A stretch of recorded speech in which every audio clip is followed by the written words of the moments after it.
talking about old movies playing on his phone, admiring the assets of other men. Meanwhile, President Musk can get down to the business of running the country. I pledge allegiance to the flag of the United States of America. I pledge allegiance to the flag. In January 2025, the future that generations were warned about will arrive. We know AI will change everything, but a far greater threat is here now. Because that day in January is not about artificial intelligence. It's about actual stupidity. Remember that time you did something embarrassing and hoped everyone would forget? Now imagine that feeling, but it's broadcast to millions and set to dramatic music. Before we move on, I'd like to ask you a small favor. If you appreciate this content, please take a second to like this video and subscribe to the channel. Over 98% of you watch the videos without subscribing. It costs you nothing, but it makes a huge difference to us. So, did you click the subscribe button? Great, thank you so much. Now back to the video. That's pretty much what the Lincoln Project did to Trump in their latest ad. It's like they took all our collective, did he really just say, do that, moments from the last 4 years, and turned them into a highlight reel of cringe. And let me tell you, it's more uncomfortable than sitting on a cactus. All right, folks, grab your binoculars and put on your best David Attenborough voice, because we're about to embark on a wild safari through the concrete jungle of Washington, D.C., our destination, the natural habitat of that rare and mysterious creature known as the Trumpus auris. As we approach the White House, our noses are assaulted by an unexpected aroma. Is it the sweet smell of freedom? Nope, just the lingering scent of McDonald's. Our subject must be nearby. Ah, there he is, the majestic Trumpus oranges. In his natural environment, he did not make a single appeal to a moderate voter, to an independent voter, to a centrist voter, or even to the millions and millions of Republican voters who supported Nikki Haley this year. Or Ron DeSantis. What's the delay? Mitch McConnell wants to protect big companies that are taking advantage of the COVID crisis by giving them immunity from accountability. It's the place where Americans look for leadership when the night is at its darkest and when the dawn breaks brightest. Call them today. Remind them that if they won't protect Americans now, we'll vote them out this November. Watch closely as he navigates the complex machinery of government with his tiny flailing hands. It's a sight to behold, like watching a toddler try to operate a nuclear submarine. But wait, what's this? The creature seems to be attempting to hydrate itself. Oh my! It appears to be using both hands to lift a small glass of water to its mouth. Fascinating. Most primates can accomplish this task one-handed, but our subject seems to be part of a unique 1% that requires additional appendage support for basic hydration. Listen closely now. Did you hear that? No matter what happens with Joe Biden, no matter what he decides, or what happens in the Democratic Party, you can never take your foot off the gas when it comes to attacking Donald Trump. That means companies could cut corners, expose workers or their families to infection, or rip off consumers without any consequences. You know, the White House is more than just a building. It's more than 18 acres of land in Washington. D.C. I pledge allegiance to the flag of the United States of America. I pledge allegiance to the flag. Ah yes, the mating call of the Trumpus oranges. Scientists are still puzzled by its meaning, but it seems to attract a certain subset of the population. Perhaps it's a form of sonar, bouncing off the walls of echo chambers across the nation. Speaking of walls, let's take a closer look at the creature's lair. Notice the strange markings covering every surface. At first glance, one might mistake them for ancient hieroglyphics. But no, these are in fact tweets the preferred method of communication for our subject. It's truly remarkable how he manages to convey complex policy decisions in just 280 characters or less. Now, you might be wondering about the creature's unique coloration. Experts suggest it could be due to its diet, which consists mainly of Diet Coke and well-done steak. It's a miracle of nature how he maintains that vibrant orange hue without the aid of fruits or vegetables. Look, the Trumpus aureus is attempting to interact with other world leaders. This should be interesting. Watch as he approaches the German alpha female, Angela Merkel. He extends his hand and, oh dear, she's left hanging in what can only be described as the most awkward handshake attempt since the invention of hands. It's painful to watch. Like seeing a giraffe try to use chopsticks. When did conservative values become about one man? When did faith go from looking upward to looking the other way? Donald Trump doesn't represent the party of Lincoln. And that, folks, is how local food banks are strained to the brink in times like these. It has never been harder, and people are hurting, talking about old movies playing on his phone, admiring the assets of other men. Meanwhile, President Musk can get down to the business of running the country, indivisible, with liberty and justice for Trump. As our time in this bizarre habitat comes to an end, we can't help but ponder. Is this really the alpha male of American politics? Or have we stumbled upon some sort of elaborate zoo exhibit gone horribly wrong? All right, let's keep this Trump train rolling, folks. We've seen the orange menace in his natural habitat, but now it's time to watch him venture out into the wild. And by wild, I mean Puerto Rico, after Hurricane Maria. Talk about a fish out of water. Or should I say a Trump out of his gold-plated tower? Our favorite reality TV star, turned president, decided to show off his disaster relief skills. And boy, was it a disaster. Picture this, a hurricane-ravaged island, desperate for help, and in swoops our hero, with paper towels. That's right, folks. While most presidents bring hope and resources, Donny Diapers brought bounty. Talk about bouncing back from adversity. Now I know what you're thinking. Surely there's more to this story. Oh, there is. Our grumpy Trumpy, in his infinite wisdom, decided that the best way to comfort hurricane survivors was to play basketball with paper towels, because nothing says, I care, like chucking absorbent paper products at people who've lost everything. But wait, there's more. Our commander-in-chief shots wasn't content with just making it rain paper towels. No, he had to open his mouth, too. And we all know what happens when Trump starts talking. It's like watching a car crash in slow motion, but with words. In a move that shocked absolutely no one, Trump managed to turn a natural disaster into a competition. He compared Hurricane Maria's death toll to that of Hurricane Katrina, saying 16 people died in Hurricane Maria. 16.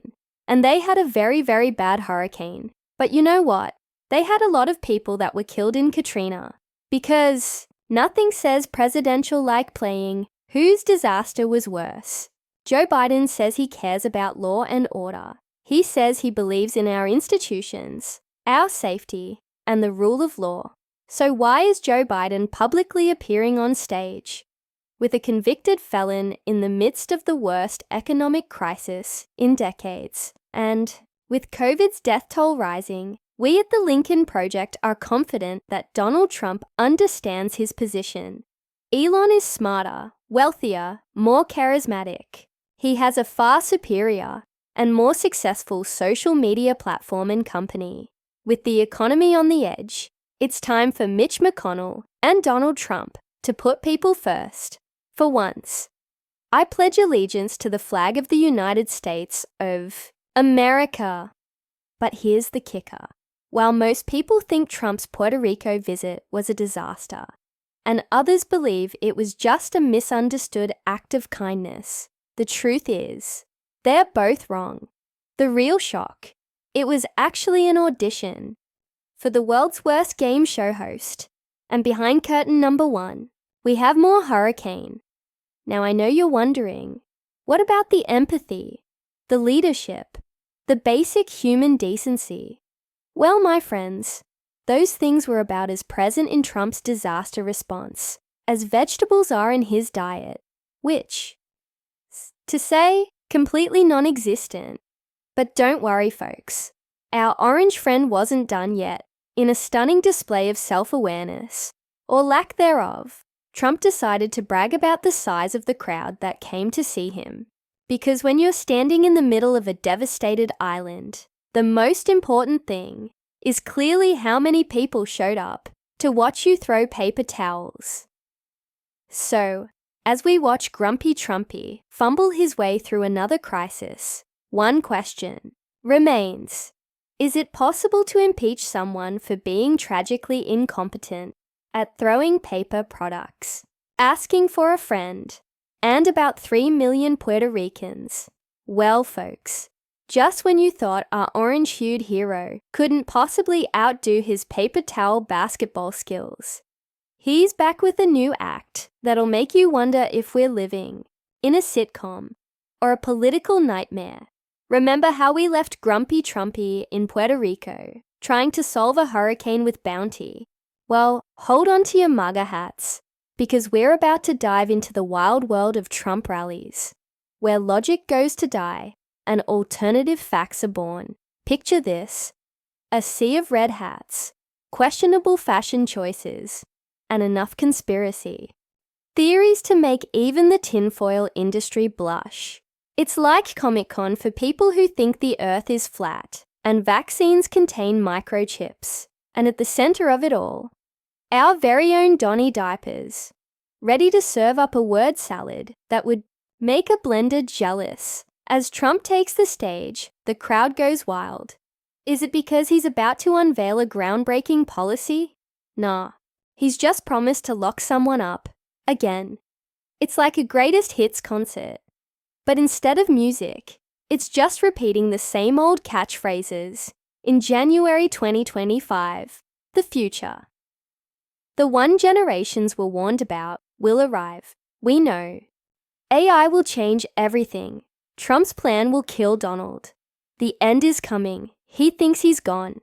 The Lincoln Project salutes Vice President Donald Trump. As Vice President, Trump will finally have the time to do the things that make him happiest. The Lincoln Project is a political or lock her up, build the wall, make America great again. It's enough to make you wonder if his speechwriter is just a parrot with a MAGA hat. But here's the kicker. Studies show that 87% of fact-checkers develop migraines during Trump rallies. Coincidence? I think not. It's like watching a game of whack-a-mole, but instead of moles, it's lies popping up faster than you can say fake news. And then, just when you think it can't get any more bizarre, our orange friend decides to bust a move. Scientists describe his dancing as a cross between the Elaine dance from Seinfeld and a seizure. It's like watching a toddler trying to escape a straitjacket while standing in jello. But the crowd, they eat it up like it's the second coming of Elvis. Now you might be thinking, surely this is just harmless entertainment, right? Wrong, buckaroo. Because in between the dance moves and the locker-ups, our grumpy Trumpies start spewing some real doozies. Remember that time he suggested injecting disinfectant to cure COVID-19? Even Lysol had to issue a statement saying, please don't drink our products. When a cleaning product company has to tell people not to ingest their stuff because the president suggested it, you know we've entered the twilight zone. But here's the million-dollar question. If Trump's rallies are such a comedic goldmine, why isn't everyone laughing? Well, my friends, it's because while we're busy chuckling at Donny's dance moves, he's busy dismantling democracy faster than you can say CF. So as we watch this political circus unfold, one thing becomes crystal clear. Trump's rallies aren't just rallies. They're not even just entertainment. They're a masterclass in how to turn politics into a reality show where the stakes are the fate of a nation. It's like The Apprentice meets Survivor, but instead of being voted off the island, we're all stuck on it together. All right, folks.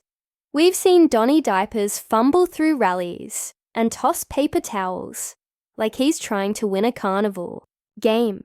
But now, let's dive into the digital jungle where our orange-hued friend truly shines, Twitter. It's like watching a toddler with nuclear launch codes. Except the toddler is the president, and the codes are just his phone's password. Picture this. It's 3 a.m. in Washington. While normal presidents are busy dreaming about tax reforms or world peace, our grumpy Trumpy is wide awake, his tiny thumbs hovering over his favorite toy, his phone. A geopolitical crisis is brewing somewhere in the world. Will he consult his advisors? Nah, Twitter's got this. Who needs years of diplomatic experience when you've got 280 characters and a KFC-fueled brain? Our creature types furiously, autocorrect working, overtime to decipher kerfuffle and other Trumpisms. It's like watching a chimp try to write Shakespeare, except the chimp has better hair. The tweet is sent, and somewhere in the White House, a poor staffer wakes up in a cold sweat, realizing they'll have to explain to the press why the president just declared war on Greenland. Now, you might think this is just how modern diplomacy works. But here's a shocker. Research shows that 99% of diplomats prefer good old-fashioned talking over tweet storms. Republicans have delayed vital economic support for American families, but a far greater threat is here now. Because that day in January isn't about artificial intelligence. It's about actual stupidity. To the republic for which it stands, one nation under God. They don't care that tens of millions of Americans are out of work, struggling to pay rent. But Donnie Diapers, he's proudly in that special 1%. It's like he's allergic to normal communication. Maybe that's why his face is always so orange. He's having an allergic reaction to common sense. As the sun rises, news channels explode with analysis. What did he mean? Why did he say it? Is this real life? Poor Anderson Cooper looks like he's aged 10 years overnight, trying to decipher if Rocket Man is a nuclear threat or just Trump's favorite Elton John song. But here's where our orange friend really outdoes himself. Remember when we said he could offend an entire country in just one tweet? Well, hold on to your MAGA hats. Because he managed to insult multiple nations in one go by calling them shithole countries. Diplomacy at its finest, folks. It's like he's playing insult bingo, but instead of winning a prize, he's losing America's global reputation.